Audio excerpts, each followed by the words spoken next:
Hello and welcome to ApolloSkills. I'm Mike Parsons, and today we're going to do a guide to the value proposition canvas. I think this is such a great tool in building better products because we're really focusing on customer insights. I keep coming back to it. It's a universal way to get your head straight and to focus on what matters most, which is the customer. Okay, so why use this tool? Well, I think there's three ideas here. First of which is this will truly and genuinely help you build a product worth creating. And for me, the worth always comes from getting these jobs to be done that the customer has, getting them complete. So whatever mission your customer is on, your ability to serve those, enable those, and help them complete those, that's a product worth building. And particularly if you do a really good job at helping them complete valuable, important jobs to be done, they'll pay for your product.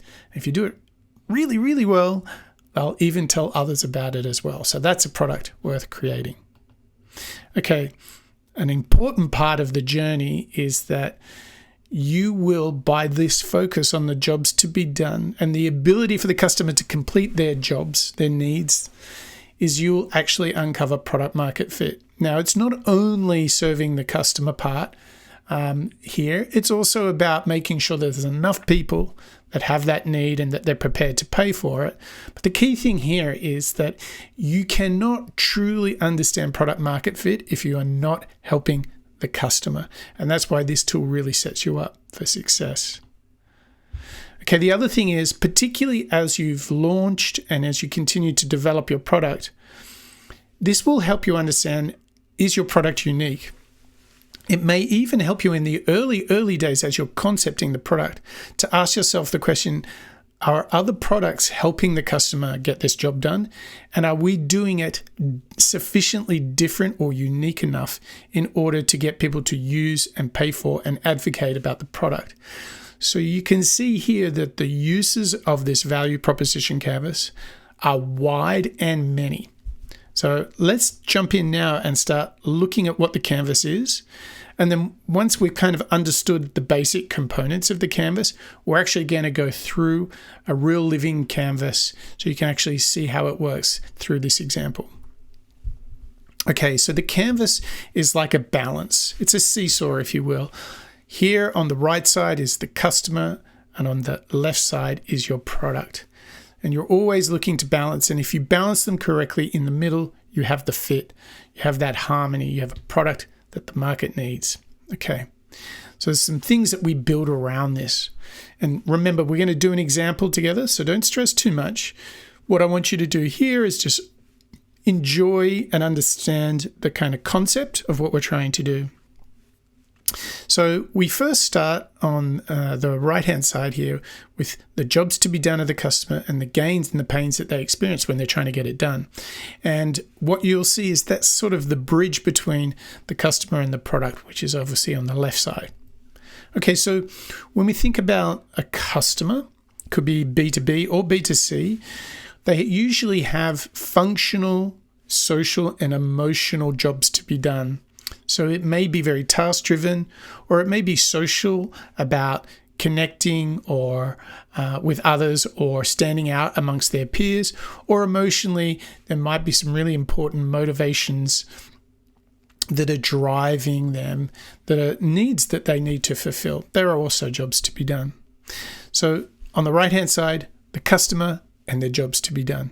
And remember, we'll do an example. So we'll go through all of those with more specific examples a bit later on.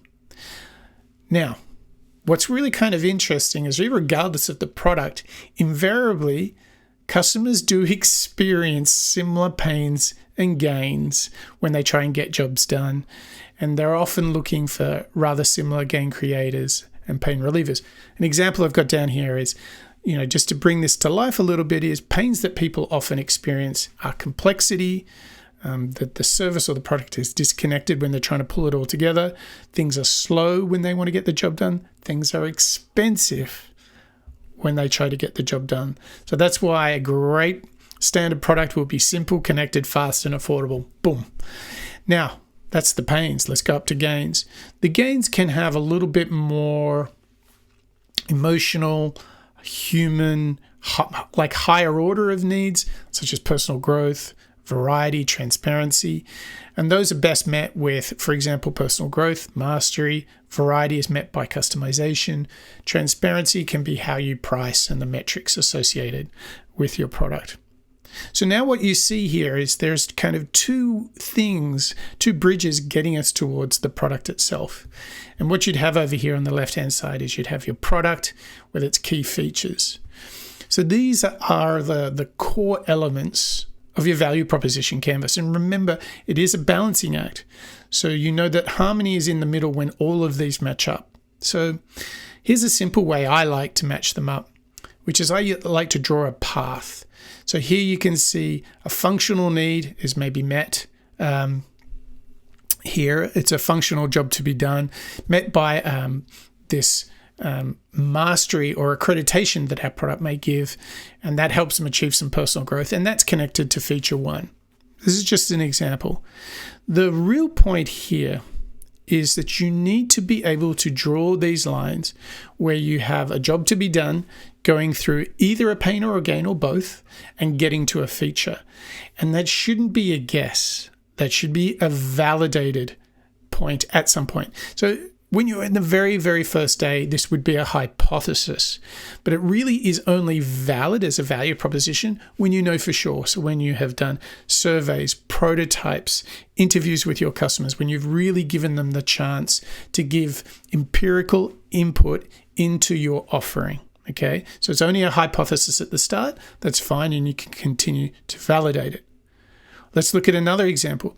Perhaps you've got a social job to be done here on the right, and maybe the pain that they experience is complexity when they're trying to get that job to be done. So we offer them a simple pain reliever through the second feature. Okay, so now you see it's a different way to get to a different feature. In fact, we're serving a different job to be done. Now, what becomes really interesting is you will end up with a whole pattern of connecting lines, balancing out your value proposition. But the key that I want you to have here is that on the right is the job to be done of the customer. On the left is your product and its features, and they must truly be matched through pains and gains. Those are the pains and gains that they run into, the blockers, the speed humps that they experience as they're trying to get this job to be done. I would always stress starting with the jobs to be done of the customer and work your way back. Of course, as your product matures, you can play the game of inverting it and starting at the product and ending it at the jobs to be done. But more importantly, you want to have a balance here. You want to ensure that all of your features are matching to the jobs to be done. And this can become quite the art form where you might realize that in the end of the day, we're really only serving one of the three main jobs to be done.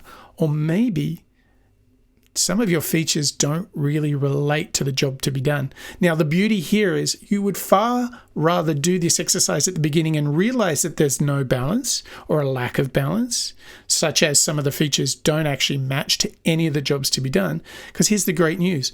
Don't build them. Don't offer those features because they don't matter. That is the power of the value proposition canvas. So what I want to do now is go to an example. So let's use one of perhaps the most stressful things that we could all experience in life is a mortgage. Okay. And what we're going to do is we're going to put it through the value proposition canvas.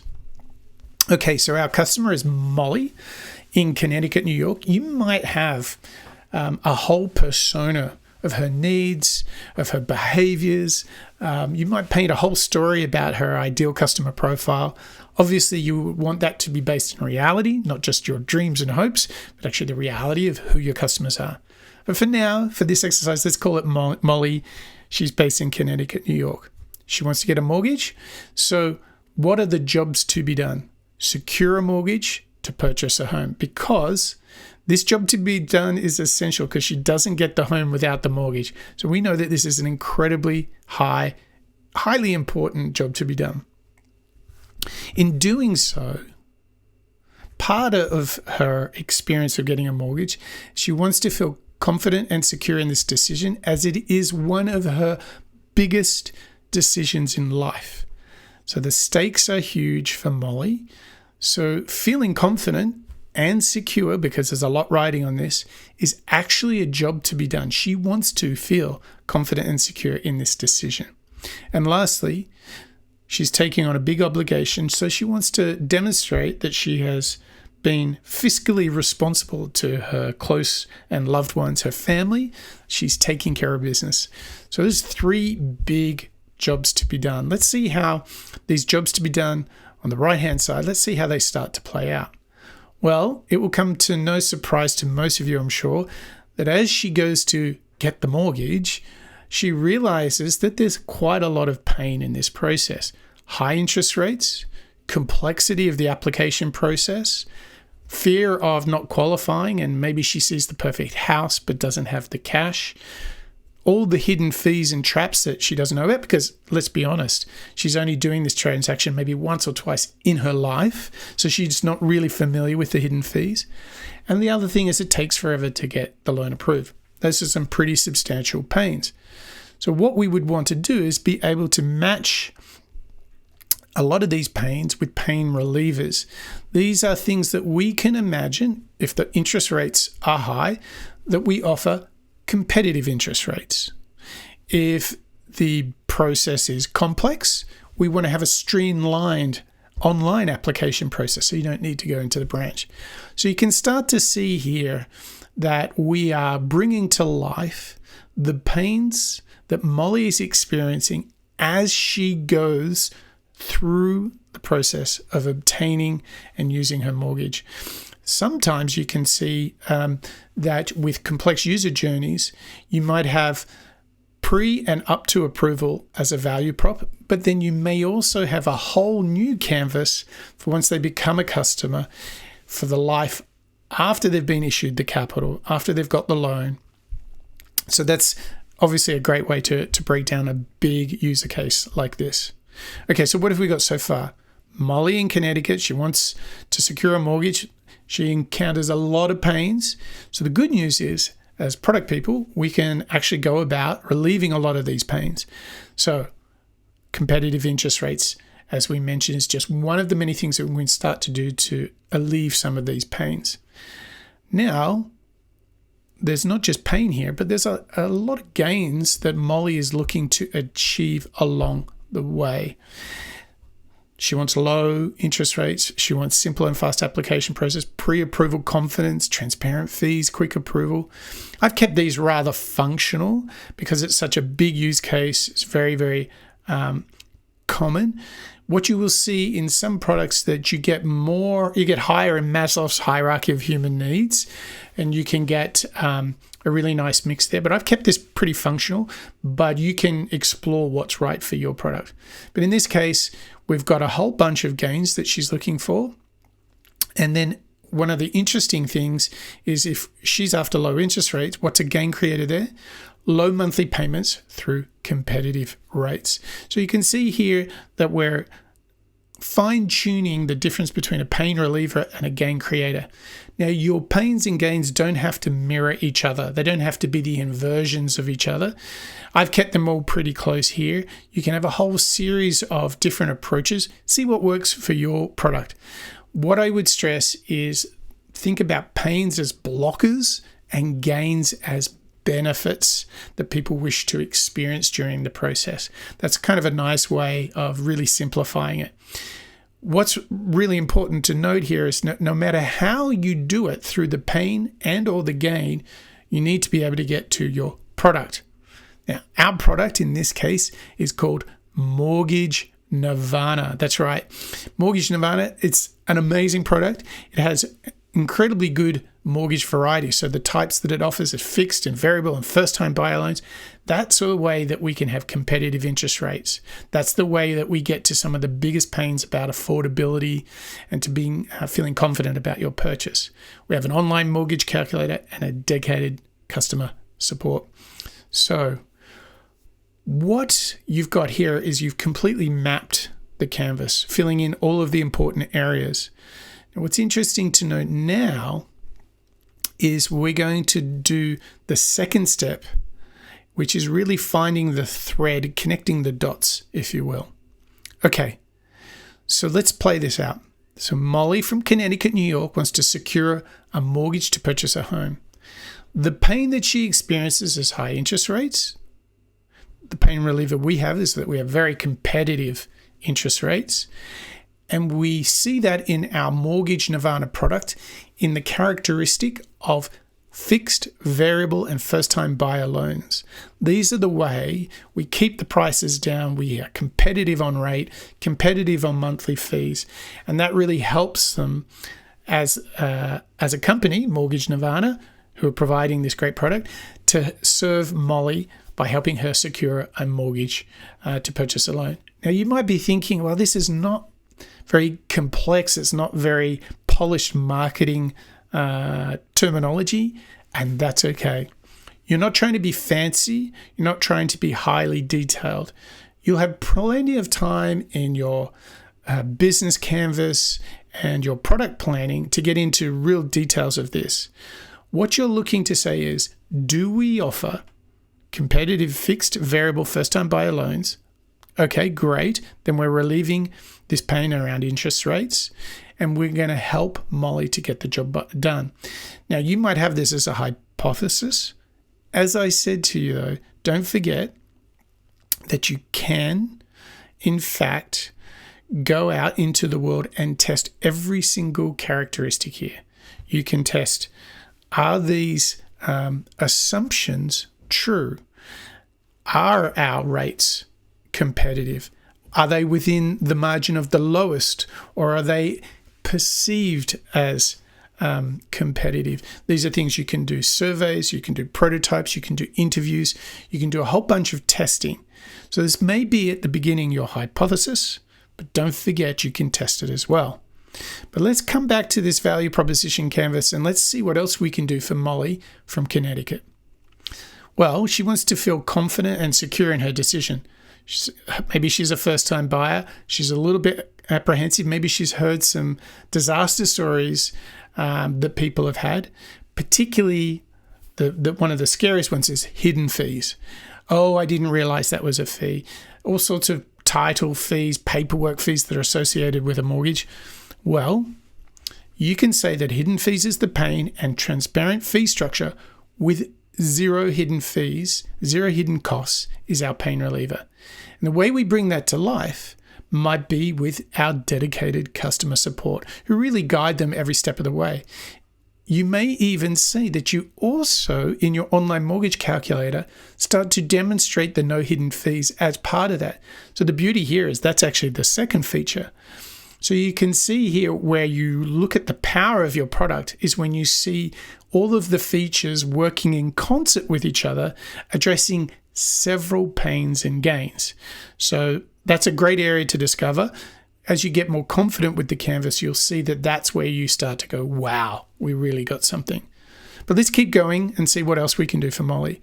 We can give her quick approval, which is a gain that she's looking for because she's actually thinks she's seen the place, the dream home. And we can do that by proactive communication at every step. So every time she finishes a step, we're proactively telling her what's next and what she can do to increase the speed of her approval process. That could also be in the loan itself, in the calculator, and in this case, I've said, once again, customer support, saving the day by proactively communicating with her what's next so she doesn't lose any time in getting that quick approval. Now, when you've kind of got to the end of this, you'll have all sorts of lines going from left to right and right to left. But importantly, there should be lots of discussions with you and your team about, is this true? How do we know this? And there may be some assumptions in your canvas that you might need to go and test before you start building anything because you're not sure. But the whole point to doing the value proposition canvas is just to discover those needs. Maybe you discover, hey, we're really strong on features 1 and 3, but feature number 2, not sure about that. And that's the whole point. You want to move out of guessing what your product should be, hoping what your product should be, and starting with the jobs to be done of your customer and almost kind of forensically working your way through it and validating all of your gains, all of your gain creators, your pain relievers, and ensuring that you have the right feature set to bring those alive. If you do all of these things, and actually, I would say if you use your value proposition canvas as an ongoing, iterative asset that captures the idea of what you're trying to do in a product, this will be so powerful because in one slide, you can see how your product creates a ton of value for your customer. And in the end, that's what it's all about. Okay, thanks for joining us here at ApolloSkills. Hope you've enjoyed this, and we'll see you next time.